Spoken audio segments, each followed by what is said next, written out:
who are not willing to change. Those who would like to change, certainly it becomes as it is. Have you not been changed all these days? Changed, isn't it? Was it mandatory or as usual?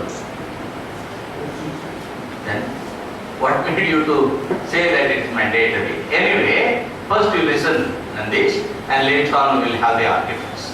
Okay? I hope you will listen to me. Okay, now,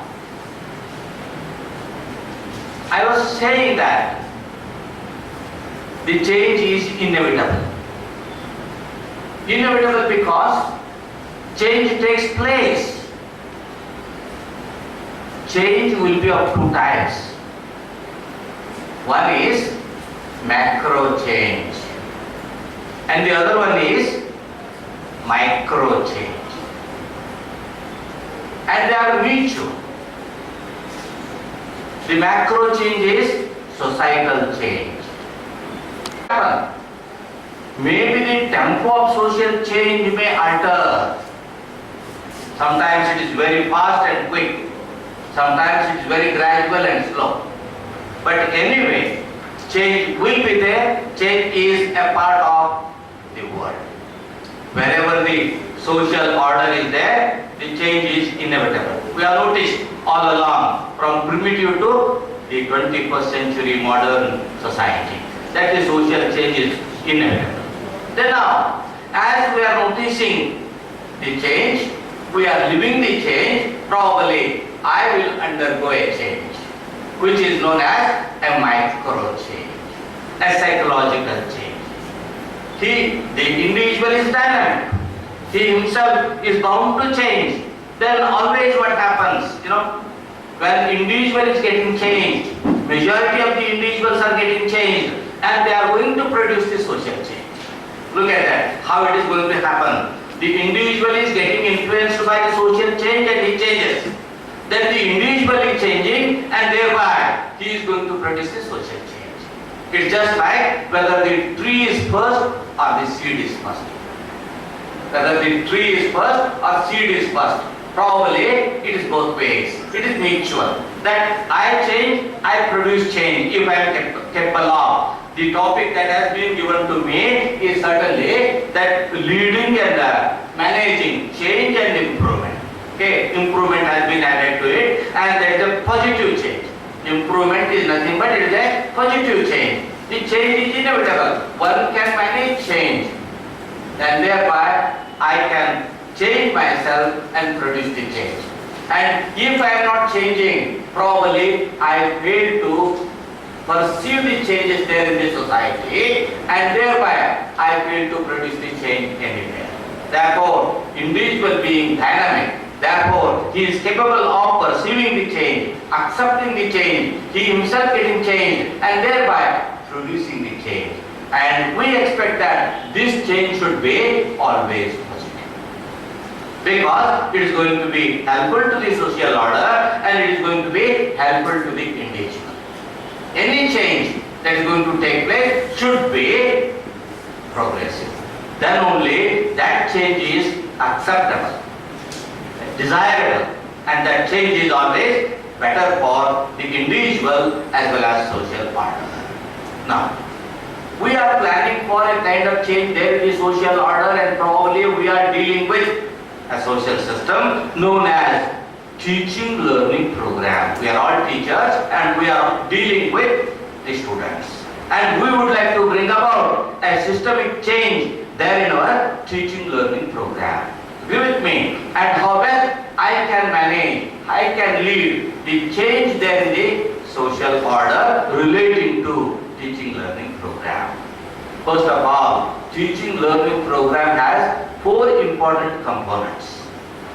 Four important components. The first component being that the teaching learning is for what? Knowing and understanding. We are transforming the information to the thoughts. We are accumulating the information, acquiring the information, and later on we would like to pass it on to the people who are under our supervision for learning. And basically learning is nothing but it produces the change. Learning is by definition itself, learning is nothing but it's a modification of behavior. Learning is nothing but it is producing, and this program is for knowing and understanding. First of all, the human beings are exposed to the information, exposed to the exposures, and thereby we accumulate, we acquire knowledge, and we assimilate, we accommodate the information, and it becomes a knowledge. Then the next aspect of learning is that the learning to do, more important. We are learning to do. Probably always information is there. Then the information is to be converted as a knowledge. Information is to be converted as a knowledge, and it becomes knowledge when I assimilate that information. Okay. Yes, I am capable of accepting the knowledge and imparting the knowledge. But mind well, my friends, we will have to make the distinction between the information, knowledge, and the skill. What should be called as a skill? When I am capable of making use of that knowledge for my own living and for the living of others, then it becomes a skill. I always tell that, the utility of knowledge is always converted in terms of manifestation of a behavioral component, and that is called as a skill. Therefore, we will have to make the distinction between the information, the knowledge, and the skill. And the skill is nothing but that is a learning to do. That I am capable of doing this. I am delivering a lecture. This is a skill, and probably I do not have the skill to live, the skill to do. Therefore, the skill to do. And the third component is more important than the learning process. And the third component is learning to live together. Look at the social order. Most part of the world, we have a democratic living system. Forget about the government. We have a democratic living system. There, democratic knowledge process, learning process. And the fourth one is that learning to be. It's not philosophical. On the contrary, it is most psychological. That you have an entity and you know what you are. If you fail to understand yourself properly, your existence has no meaning at all. You should be able to identify yourself. You should have a self-awareness, and thereby you have to locate and relocate in the context, isn't it? And it is nothing but it is a self-perception. If you do not have that properly, you fail to live comfortably and you fail to live healthy. Your mental health, your psychological health gets derailed if you fail to understand yourself. And you have to understand yourself. 1 ಗಂಟೆ ನಮ್ಮ ಮಧ್ಯದಲ್ಲಿ ನಮ್ಮ ಸ್ಟ್ರೆಂತೇ ಕಡಿಮೆ ಇದೆ ಸರಿ. ನಾವು ಇರುವವರೇ 17 ಮಂದಿ regular ಇದ್ದವರು, ಉಳಿದವರು ಪಾರ್ಟ್ ಟೈಮ್ ಇದ್ದೇವೆ. ಹೀಗಾಗಿ ಈ ಸಭೆ ಇರುವುದೇ ಸಣ್ಣದಿದೆ. ಈ ಇಷ್ಟು ಚಿಕ್ಕ ಒಂದು ಗ್ಯಾದರಿಂಗ್ ಇದ್ರೂ ಕೂಡ ನೀವು ಬಂದು ಈ ಉಪನ್ಯಾಸ ಮಾಡಿದ್ದಕ್ಕಾಗಿ ನಾನು ನಮ್ಮ ಮಹಾವಿದ್ಯಾಲಯದ ವತಿಯಿಂದ ಇಲ್ಲಿ ನೆರೆದಂಥ ಎಲ್ಲ ಶಿಕ್ಷಕರ ವತಿಯಿಂದ ತುಂಬ ಹೃದಯದ ಕೃತಜ್ಞತೆಗಳನ್ನು ನಿಮಗೆ ಸಲ್ಲಿಸ್ತೇನೆ. He was responsible for inculcating, knowledge, skill in that student. And after the education was over, he would give Gurudakshina and leave the institution. And all those years, the Guru would act as his mentor. And our culture gives great importance to this mentorship. You might have read about one saying, ಗುರುವಿನ ಗುಲಾಮನಾಗದವರೆಗೂ ಮುಕ್ತಿ ಸಿಗುವುದಿಲ್ಲ, ಕನ್ನಡದಲ್ಲಿದೆ. So, Acharya Devo Bhava. We have given a very important sacred place to the teacher, because a true teacher is one who has the knowledge, who has the wisdom, who has the necessary experience, who has the necessary skill which he can transmit. So he would act as the mentor. And especially in the field of music, we might have heard about, the Ganda Bandhan. Is it not? If I am wrong, you should correct me. Ganda Bandhan. Now before, the music lesson starts, the Shishya is taken through a formal initiation, Ganda Bandhan. So a musician can never dream of acquiring musical skill without a guru. The Guru Shishya connection is very intense in the field of music. In the field of education, the same kind of Guru Shishya relationship is very essential.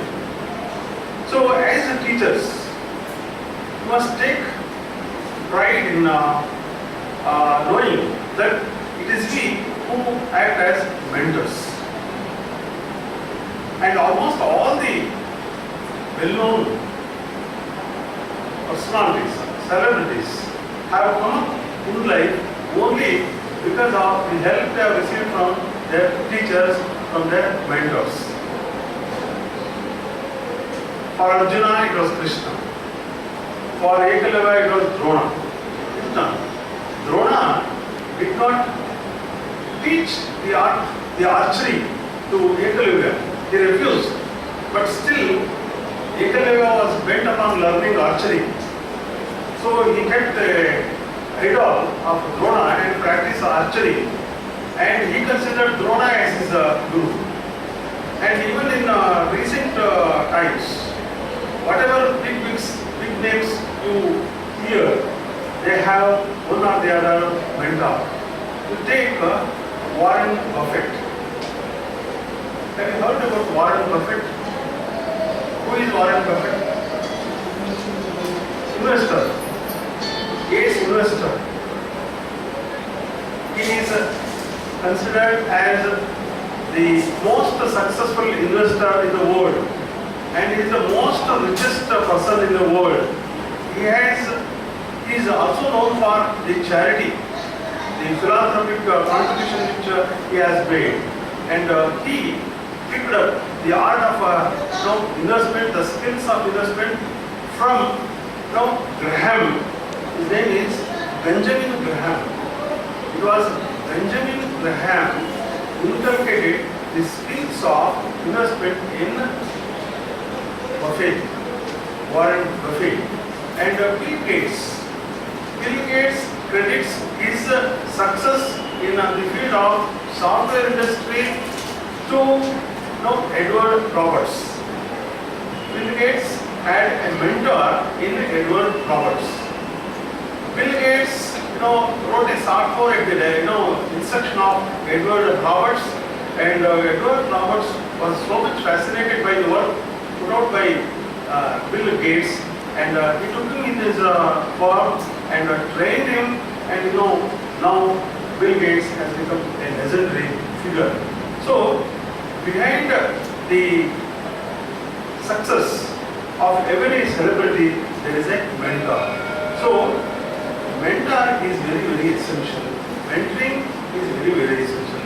What is mentoring? Can we define mentoring?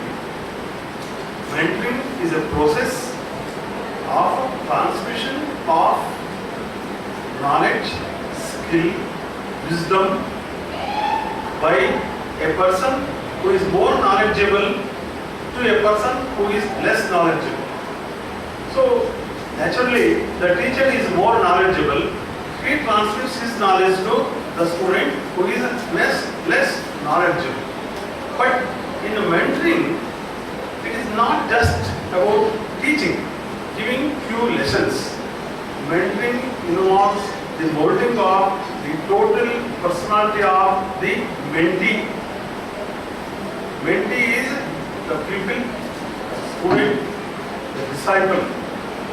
So it is very simple. With mentoring, it is possible to develop the wholesome personality, personal development, skill development take place from the mentoring. So mentoring is advantageous to the mentee. What are those? Can we concretize?